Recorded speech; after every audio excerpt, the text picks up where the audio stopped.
Ке гледате. Русија потрошила $300 милиони да влие врз политиката на странски држави, меѓу нив и Албанија, Босна и Црна Гора, соопшти Стејт департментот. Украинските сили повратија големи области во регионот на Харкив. Председателот Зеленски денес во Изјум. А Бајден го поздрави успехот на Украина, но предупреди дека војната ќе потрае. Останете со нас. Поздрав до сите што не гледаат, јас сум Милена Ѓоргиевска. Ден од како Стејт департментот објави извештај дека Русија потрошила најмалку $300 милиони од 2014 година за да влие врз политиката во повеќе од 20 земји. Гласот на Америка побара коментар од руската амбасада во Вашингтон. Засега нема одговор од таму. Согласно извештајот кој се базира врз проценки на американските разузнавачи, Русија плаќала партии поединци и во Албанија, Босна и Црна Гора. Парите испратени до политичките партии и кандидатите на најмалку 4 континенти преку различни компании веројатно се само мал дел кои САД и нивните сојузници се обидуваат да пронајдат дополнителни незаконски ваков прилив на пари. Ова се минимални бројки, рече висок представник на американската администрација, кој разговараше со новинарите во вторникот под услови да остане анонимен. Во извештајот на американското разузнавање завршен во текот на изминатите неколку месеци стои дека руските напори драстично се зголемиле почнувајќи од 2014 година, ширејќи се од Европа до Африка и Америка. Како прв чекор, американските официјални лица вела дека Стејт департментот е во контакт со 110 земји, кои ги споделуваат наудите и ќе ги разгледа чекорите што земјите може да ги превземат за да се спротистават на Русија. Американските разузнавачи дополнително ќе информираат одредени земји, чии избори или политички процеси биле директна цел на руската кампања. Украинскиот председател Володимир Зеленски денес го посети градот Изјум, откако украинската војска минатата недела ослободи повеќе области во регионот на Харкив.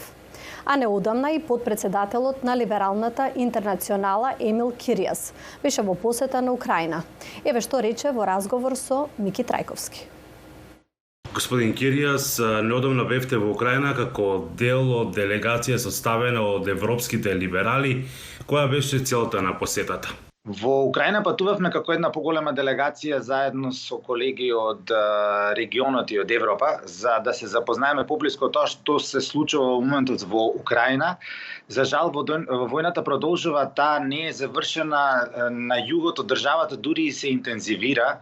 И не смееме да прифатиме дека војната е нешто ново нормално на континентот. Која е сликата што ја регистриравте од Украина и тамошната состојба? Да се стигне прво до Киев е навистина комплицирано. Мора да се патува до границите на Украина, па оттаму со воз некој 10 до 14 часа. Кога ќе стигнете во Киев, ќе видите дека станува збор за еден полупразен град. Градот кој што бил со 5 милиони жители, во моментот има некои 2 до 3 милиона останато население. Нема луѓе по улиците, навечер има полициски час, се гасат сите светла. Голем дел од луѓето веќе не се ни кријат, едноставно продолжуваат со животите, затоа што велат ако постојано се во скривница не можат нивниот живот ќе биде целосно разрушен и нема да можат да продолжат понатаму да живеат. Значи се живее со една ужасна психоза, меѓутоа проследена воедно и со еден неверојатен пркос и со неверојатна одлучност, неверојатна определба да се истре во одбраната на својата татковина и во одбраната на својата нација. Веднаш што ми изглезете од Киев, каде што биле руските окупацијски сили, ќе видите масовни разрушувања, масовно уништување на целата инфраструктура и стамбена и транспортна. Ги посетивме тие области во самите предградија на Киев кои што биле окупирани од руските сили на почетокот на војната. За среќа тие се повлекоа таму, меѓутоа позади себе оставија пустош. Едно од првите места каде што руските десантни сили го зазема беше аеродромот во Хостомел, кој што е само неколку километри северно од Киев и каде што може да се види страшно разрунување на тие да тоа технолошко чудо кој што украинците за време на советско време го имаат изградено. Она што е ужасно се гледа разрушување на инфраструктурата и на многу домови, семејни домови на население, места каде што луѓе се екзекутирани, убиени, цивили, Без никаква логика, луѓето велат, па тоа беа нашите словенски браќа руси. Како можеа тие да ни направат такво нешто? Оваа политика на Кремљ мора да се спречи затоа што жртва денес се украинците, вчера беа грузиците и молдавците, но во иднина можеме да бидеме сите ние. Што е договорено со властите во Украина? Се договоривме повеќе за координација, тие навистина имаат потреба од помош и поддршка за да се дознае нивната вистина. Се договоривме како можеме да ги поддржиме понатаму да добиваат поддршка и помош не само во воена техника, туку исто така и во економска поддршка, но и психолошка поддршка, но исто така и како да им помогнеме во презентирањето на нивната вистина пред граѓаните во нашите земји и пред граѓаните во светот кои што ќе бидат индиректни жртви на оваа руска агресија. Благодарам за разговорот за Гласот на Америка. Благодарам и на вас.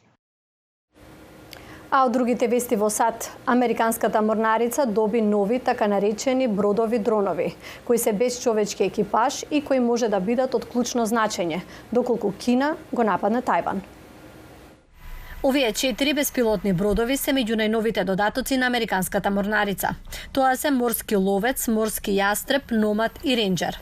Летово морнарицата и даде посебен пристап на Гласот на Америка за да ги фотографира за прв пат.